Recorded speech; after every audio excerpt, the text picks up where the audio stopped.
Dah sampai semalam, minum sedap tak pahit, lagi perut rasa kenyang. Betul, siapa yang kat sini yang selalu asyik lapar-lapar, korang buat je air bakar lemak ini sangat best kawan-kawan.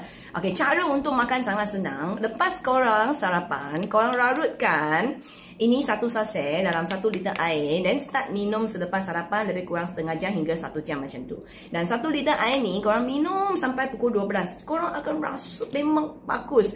Air bakar lemak ni bukan sahaja boleh kasih kita kenyang lama, sekat makan. Paling penting ini adalah ramuan yang natural bagi bakar lemak badan. Bagi kita naikkan metabolik bakar lemak badan. So sangat bagus. Selain itu, you akan rasa sepanjang hari badan you bertenaga. Boleh banyak aktiviti je buat dalam sehari pun tak begitu cepat penat. So siapa yang kat sini, korang yang rasa selalu penat, tak bertenaga, boleh minum air bakar lemak ni. Korang yang nak kurus tapi mulut asyik nak makan, asyik lapar, korang boleh amalkan minuman air bakar lemak ini. Korang yang nak naikkan metabolik bakar lemak dengan cara yang sihat, ramuan yang semula jadi natural, amalkan air bakar lemak ini setiap hari 1 atau 2 saset. 1 paket ada 15 saset. Okay, so korang setiap hari katakan 1 saset, boleh minum selama 15 hari. Harga dia RM35.90. Korang boleh cari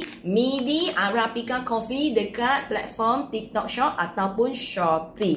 Grab laju-laju, kalau tidak nanti habis stok lagi. So korang amalkan ini air bakar lemak setiap hari, hanya membantu kita semakin sihat, semakin cergas, semakin senang kurus.